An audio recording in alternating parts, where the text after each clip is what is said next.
자, 교육의 기초 처음에 이렇게 나와 있고, 우리가 이제 1, 2월 달에 이것은 아무래도 했던 내용들이긴 한데, 미술 개념에서 미술의 필요성, 미술의 목적, 글쎄요, 얘네들은 그냥 세부적으로 좀 이해만 하시면 되고, 그 다음 미술 교육의 성격의 특징도 역시나, 뭐 시험에 그렇게 관련돼서 특히 뭐 역사적인 측면에서 나오는 거고요. 미술교육의 정당성은 뒤에서도 나와요. 미술교육의 정당성이라는 것은 학자 개념과 그 다음에 각 사조별 특성으로 접근을 하기 때문에 그건 나중에 한번 더 다루게 되고요. 그 다음에 어린이의 미술에 관한 관점 같은 경우는 여러분들이 가르칠 애들이 어린이가 아니기 때문에 실제적으로는 뭐 얘네 이 사람들에 대한 개개인의 의견이라든가 그 다음에 우리가 이제 인지발달, 개성, 뭐 지각 이런 개념이 이제 실제적으로는 우리가 깊숙이 파고들고 있거든요. 그래서 요거는 우리가 이제 뒤에서 학문 중심에서는 무엇을 중심으로 하고 창의성을 무엇을 중심으로 하고 그렇게 해서 한번 다루게 돼요. 그래서 전체적으로 한번 볼 거고요. 자, 그렇게 해서 한번 진행을 합니다. 교재 다 있죠? 자, 미술 교육의 필요성에서는 뭐 1, 2월 달에도 했지만 자아 표현의 방법, 그 다음에 시지각의 중요성, 그 다음에 자아운해의 균형 있는 개발. 요즘은 자아운해의 균형 있는 개발 같은 경우는 그렇게 예전에는 많이 강조됐는데 요즘은 그렇게 많이 강조는 되는 편은 아니에요. 실제적으로 자아운해의 균형 있는 개발 자체가 우리가 이제 좌뇌만 쓰냐 우뇌만 쓰냐 이랬을 때 뭔가 이제는 뇌를 그 좌우뇌를 같이 써야지만이 더 효율적으로 사용할 수 있다 이런 개념이긴 했는데 우리가 자연적으로 그렇게 쓴대요. 그 다음에 개성과 창의성, 육성. 당연히 우리 미술 교육에 뭐 그런 것이 중심이겠죠. 그 다음에 아름다움과 즐거움의 향수. 우리 미술의 가장 기본적인 것은 예전에는 여기 나온 것처럼 아름다움, 그 미적인 것을 중심으로 봤던 거죠. 그래서 이상적인 미라고 하죠. 우리가 이제 과거에 고대로 가게 되면 우리가 이제 이집트까지는 이제 이집트에서는 이게 아무래도 내세 사상과 그 다음에 왕 중심의 그 신적 존재로 표현하는데 주로 미술이 쓰였다면 우리가 그리스부터 이제 인본주의 사상, 이 철학이라는 것은 인간을 위한 사상이에요. 그렇기 때문에 그런 철학이 발전하면서 우리는 그것을 어떻게 활용했냐면 인간을 탐구하기 시작을 해요. 그래서 인간을 중심으로 미를 탐구하기 시작한다. 그러면서 그리스에서 이제 신전이 있잖아요. 그래서 그 신전도 역시나 우리 인간을 중심으로 법칙을 만든 것을 적용하게 돼요. 그래서 그걸 흔히 캐논이라고 하는데 그 법칙, 그러니까 그것을 어떤 기준으로 비례를 맞춰서 거기에 다 적용하게 되죠. 이런 것들이 전부 뭐에 해당되냐면 미에 해당돼요. 그래서 그런 미에 대해서 이제 각각 주장하는 점이 좀 다르다라는 거야.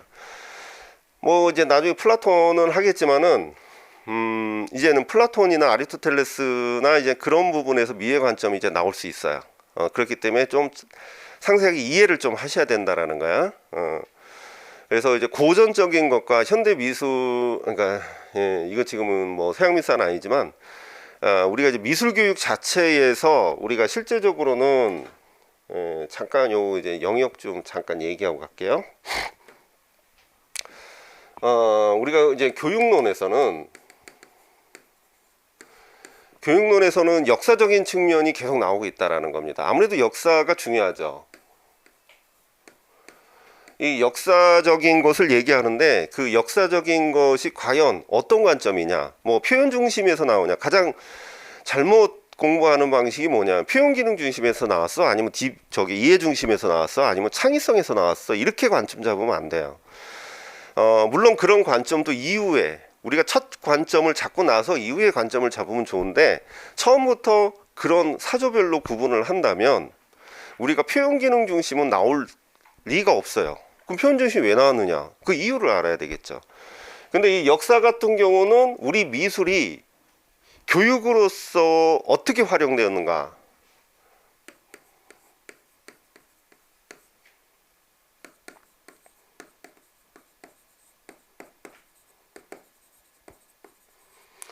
미술이 공교육으로서의 활용, 이것이 관점이에요.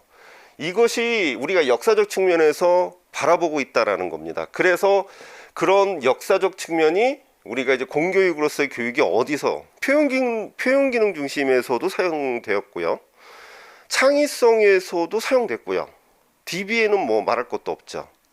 그래서 그 관점으로 우리가 얘기를 하고 있는 것은 결국 사조별로 어디가 중요하다라는 게 제일 미련한 거야. 이걸 잡고서 공부를 한 다음에 그 다음에 이제는 뭐 이해 중심이 좀 더 많이 나오고, 그 다음에 시각 문화가 좀 더 많이 나오고, 이런 걸 다음에 잡아야 되겠죠. 그 다음에 역사적 측면에서 또 누가 이제 어떤 관점에서 나오냐, 학자 관점이 나온다라는 거야. 이 학자는 공교육 또는 거기에 대해서 뭔가를 이야기하고 추진하고 결과물을 만든 사람을 얘기를 하는 겁니다. 그랬을 때 그 학자가 무엇을 얘기했고 했을 때 대부분 어떻게 나와요? 학자가 이런 얘기했을 때 좀 심화해서 나오면 그 학자의 뭐 6가지의 뭐 주장점 뭐 이렇게 해서 그 중에 2개 쓰고 이런 것까지 나오지만, 좀 쉽게 나올 경우는 학자의 이제 이름 쓰는 경우가 나온단 말이야. 그러면 뭐 학자 같은 경우는 어떻게 잡아야 돼? 모든 학자를 해야 되나요? 할 수 있겠어요? 그러니까 이제 제 수업을 듣는 이유가 그 중에서도 관점을 잡고 그나마 나올 수 있는 학자를 정리하려고 이렇게 앉아 있는 거잖아, 아침부터 와서. 그래서 우리가 학자 중에서도 그것은 우리가 보통 어떻게 얘기하냐면, 그 관점에, 여기에서 나오는 관점에 의해서 학자 개념도 있지만 사조에 의해서 주장점이 있다라는 거야.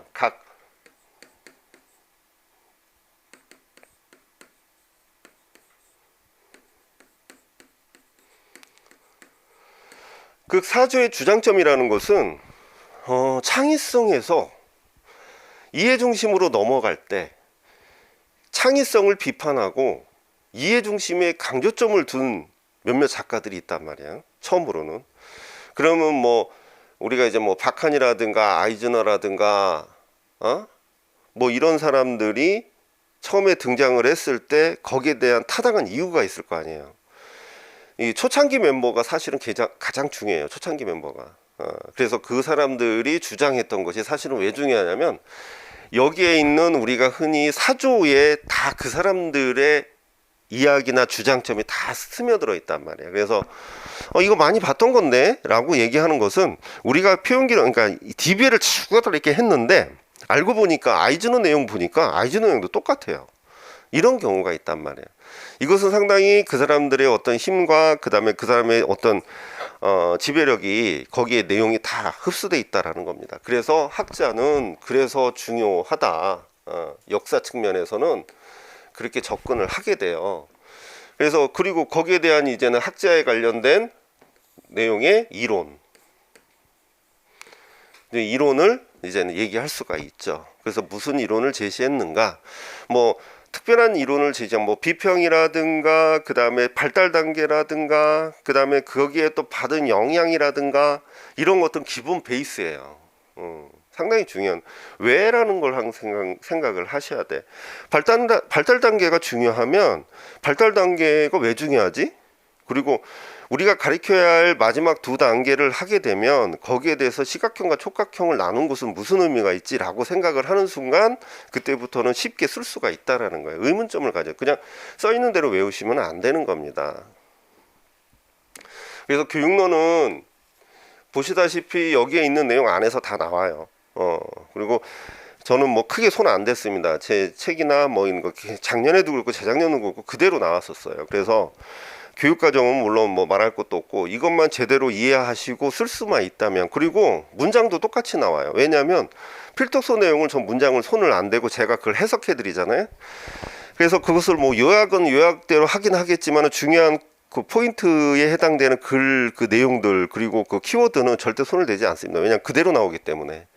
그래서 요즘은 채점 기준이 과거에는 뭐 3-4가지 기준으로 이제 동의어 사용하면 되는데, 요즘에 그거를 채점하기가 워낙에 힘드니까 거의 동의어를 생각을 안 한대요. 그래서 제가 예전에도 얘기했지만 채점을 하다 보면, 복귀한 걸 하다 보면 이거는 같은 말이었는데 맞았겠다 이렇게 생각을 한 게 있어요. 그런 게 몇 개. 그런데도 그걸 틀렸다고 할 확률이 굉장히 높은 것들이 있어요. 그래서 그걸 내가 맞았다고 했는데 뭐 2점 뭐 3점 몇 점 이렇게 차이가 나는 것들은 그걸 틀렸다고 한 거야. 그러니까 여러분들이 명확하게 키워드를 쓰고 뭐 단답에서는 정확하게 그 용어를 쓰는 것은 여러분들의 생각에 어떤 용어를 쓰는 게 아니라 필독서에 나온 용어를 반드시 쓰셔야 되는 거예요. 그리고 저도 용어를 쓰는 데 있어서 제 마음대로 막 제가 해석해서 쓰는 게 아니라 설명은 이제는 드리긴 드리되 그 용어나 키워드는 반드시 그 기준으로 얘기를 하게 돼요. 그래서 여러분들이 좀 보면 어려울 수도 있어요. 용어가 조금 생소할 수 있는 부분이 있으니까. 그래서 우리가 이제 아름다움과 즐거움의 향수, 그래서 플라톤도 얘기했고 그리스 시대에서 인본주의. 플라톤은 미술을 무시했어요. 이데아 자체는 우리가 보통 간단하게 설명을 하면 아주 쉬워요.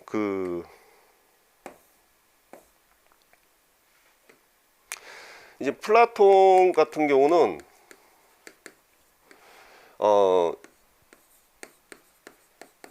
이데아가 가장 중요하다고 본 거예요.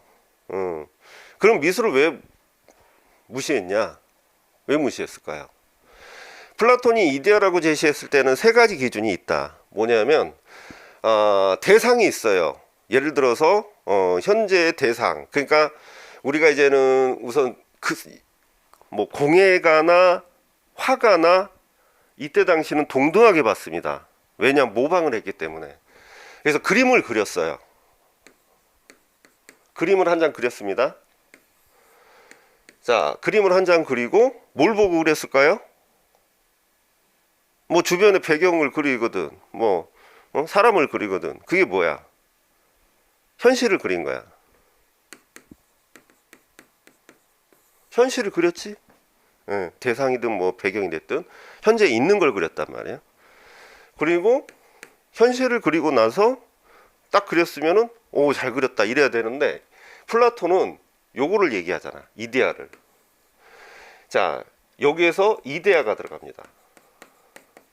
아주 간단하게 생각하셔야 돼. 그래야 쓸 수 있어요. 이데아는 뭐냐면 그러니까 이데아는 그 현실 자체가 우리가 이제 모방을 했다라는 의미예요. 그러니까 이데아는 현실을 모방한 거야. 그러면은 현실 자체가 모방이잖아요. 그러니까 현실은 그대로가 아니라 이데아를 모방한 거라니까. 그러면은 얘를 가지고 모방한 거지. 그리고 그림은 뭘 모방했어요? 현실을 모방했잖아. 현실을 그대로 뺏겼지. 어떻게 돼? 모방한 거지. 이 사람이 제일 싫어한 게 뭐냐면 대상을 그냥 있는 그대로 영혼 없이 모방한 거야. 그대로 모방한 거야. 그러면은 플라톤이 봤을 때는 그림 자체가 얘를 모방하고 이랬단 말이지. 그러면 이 현실 자체는 이데아를 모방한 건데 그림은 또 모방을 했어. 그러면 모방해서 모방을 한 걸 뭐라고 그래? 뭐라고 해요? 모방과 모방을 한 걸 뭐라고 그래?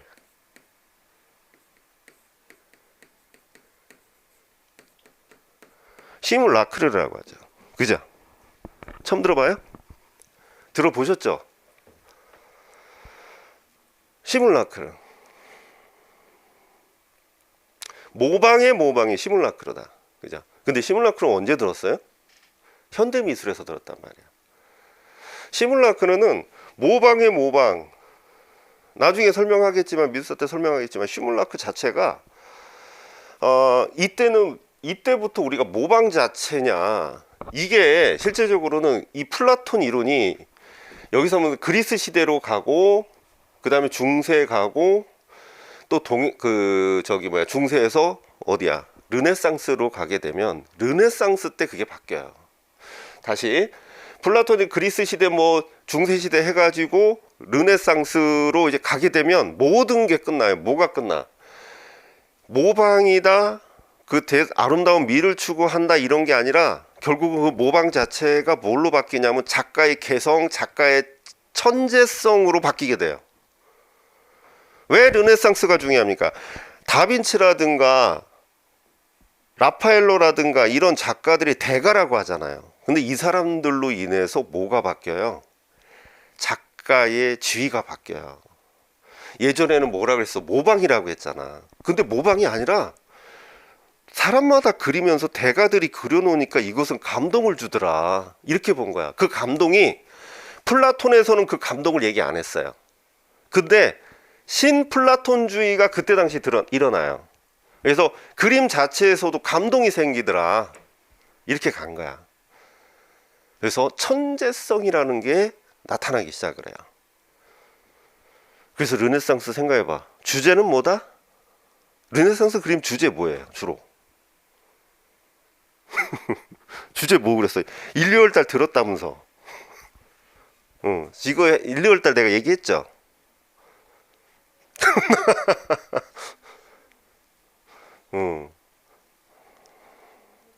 그렇죠. 종교적인 거. 종교적인 거면 중세랑 같지 않아? 라고 생각을 하잖아. 근데 종교적인 건데 작가의 개성을 집어 넣어서 그렸다라는 거야.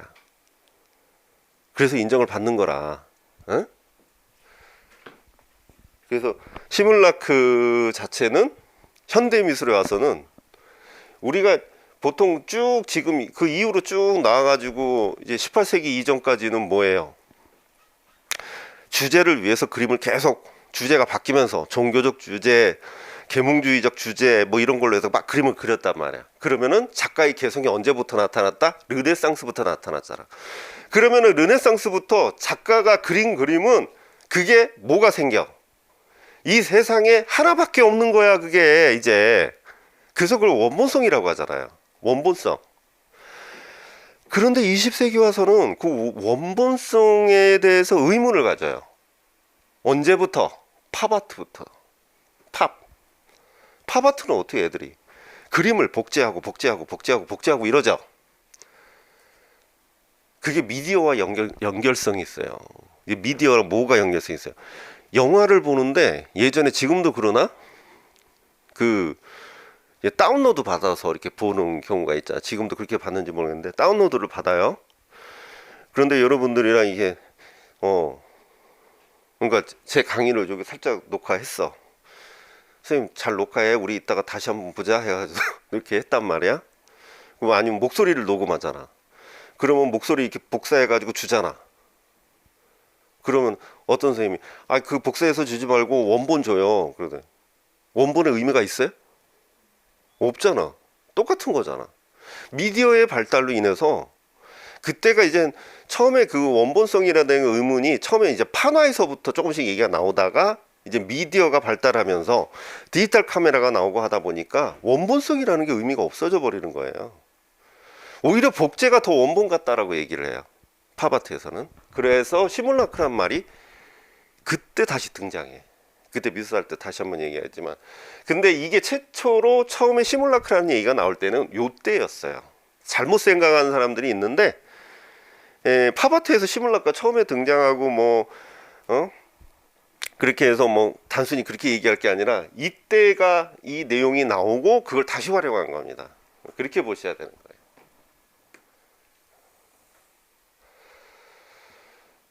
그러면서 유파도 등장하고 허버트 리드는 이제 오감을 지각하는 형식상의 여러 문제들을 통일하고 정의했다 하면서 얘기를 했고요.